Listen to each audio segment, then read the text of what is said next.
Welcome to Walking with Grief. Conversations on the reality of what grief is.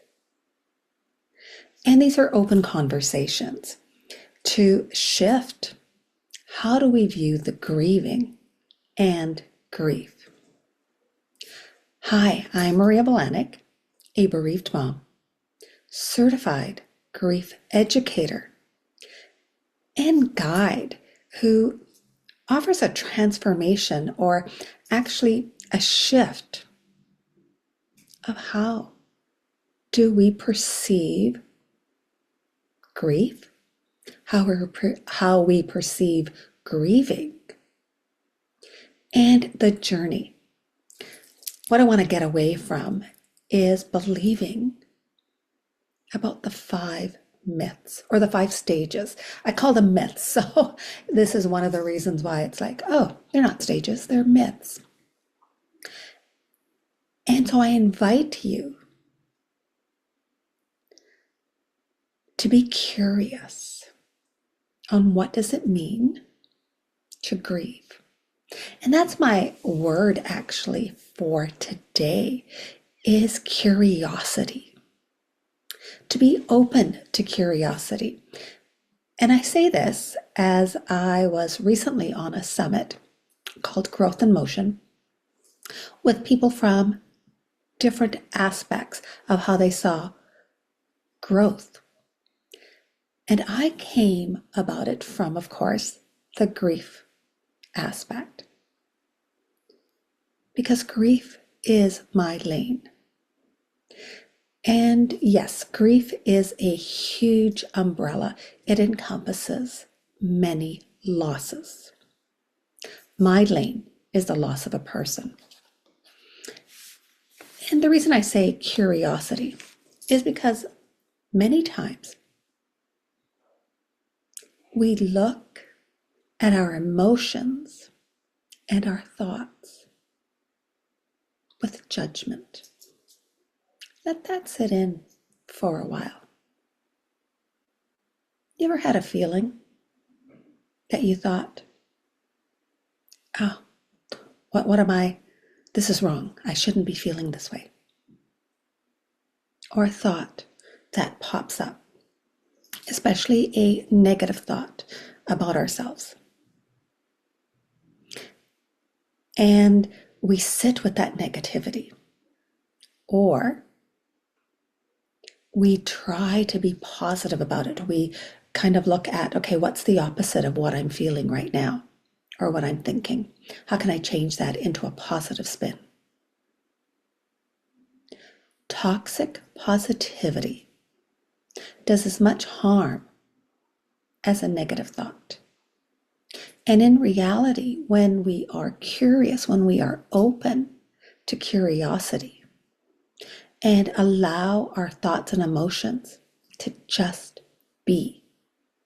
What does just be even mean? It means that, say you're feeling sad. Allow the sadness to be sadness. Not anything different, not to make meaning out of it, not to give it a different spin. And being maybe curious if possible of saying, wow, today I am really missing my person.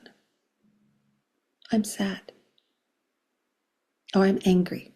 Whatever emotion comes up. There's the other aspect of when we think of curiosity is to say, wow, I would have called up this person, or this person would have been sharing this experience with me. And because of that, I am sad. And that's really where the care method comes in. It's about giving yourself compassion. And it's amazing how when we think of compassion, we think of being compassionate to other people and maybe not to ourselves. And it's really something that is not something that we can just snap. And I am searching for words. So, yes, if at times it seems that, wow, she doesn't even know, it's because I understand how language is important and how it lands for each of us. And there may be words that I say that may activate you. For example, and this is where curiosity comes in too, is seeing what words activate you and being curious of saying there's something in that word that activates me. For example, for the longest time, I disliked the word healing. We've heard it all the time. You gotta heal. When are you going to heal? You gotta heal from your grief. You gotta heal from, and it goes on and on. Now, when I heard the word healing, I used to think it was forgetting. I know. I equated healing with forgetting about my son. Forget that he existed. Forget all of these things and heal. So that way you're over it. And that's what I equated with that word. And it was because I was curious. I was open to the curiosity of saying, what is it with this word that as soon as I hear it, my whole body tenses. I start getting the bejeebies sort of thing, like the anxiety around it. And I had a challenging time or a difficult time in wondering what it was. And was it about being afraid? And this is where curiosity comes in, is that when we are open to curiosity, we don't put a negative or positive spin to it. We just see it for what it is. It just is. And we can look within ourselves and go, what is it about this word that rubs me the wrong way? That brings in this tension, this anxiety. What makes me react to it? And that's what the openness was. When I looked at the word healing,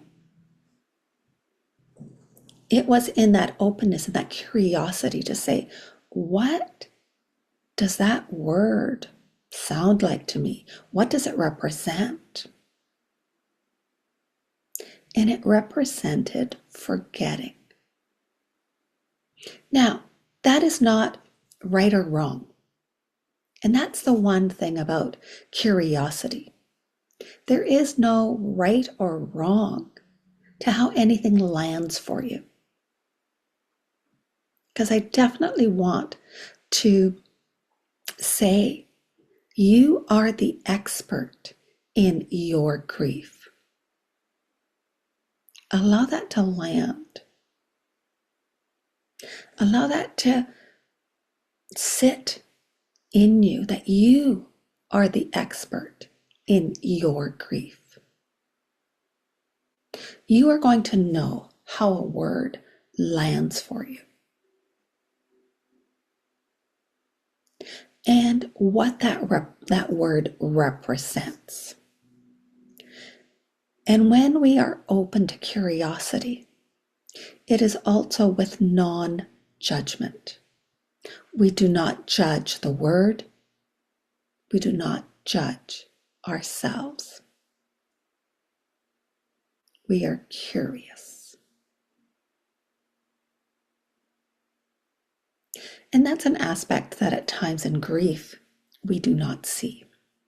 We do not see the connection with ourselves, the connection that we have with words, with language. And I find it quite fascinating. Now, I did not find it fascinating when I was in the rawness of grief. Then it was pure emotion. And this is the reason for walking with grief, because grief is a journey at different times. Each day, our journey will be different.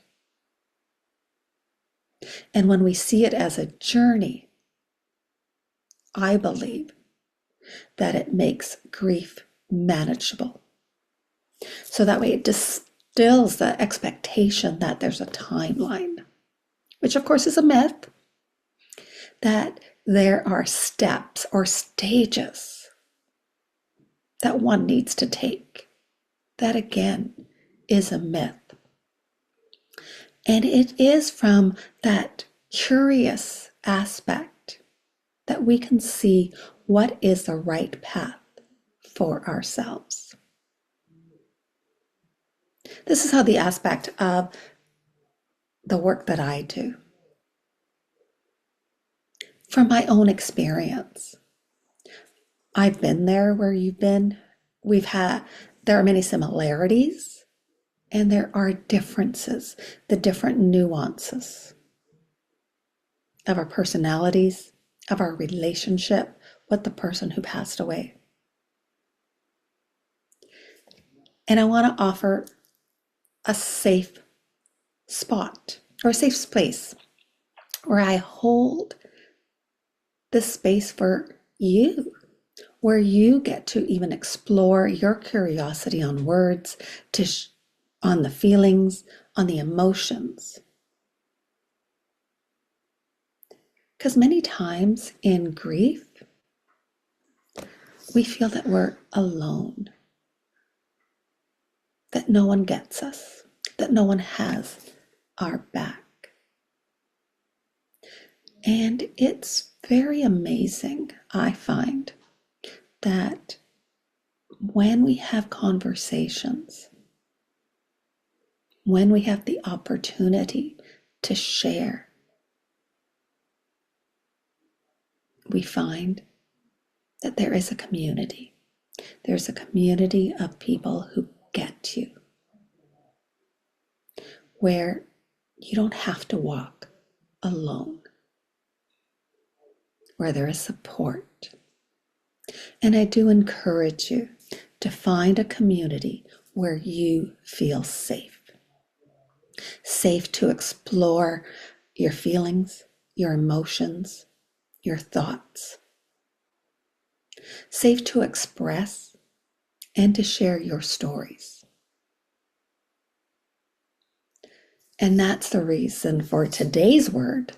And I'm bringing it back to curiosity in the sense of when you are ready, I invite you to explore being curious.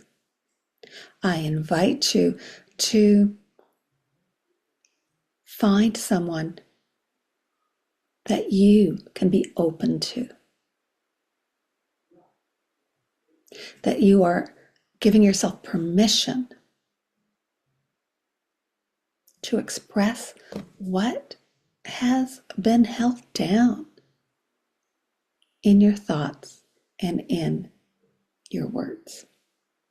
So what I'd like to end with is breath, is taking a few deep breaths, and we're going to exhale. So I want you to breathe in, take a deep breath in,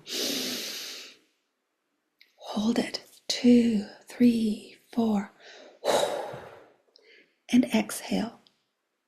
Exhale the pent-up emotions that you are keeping in there. I want you to breathe in again. Breathe in the calmness. Feel the calmness that comes inside your body. And I want you to breathe out the fear, the anxiety that is held within you.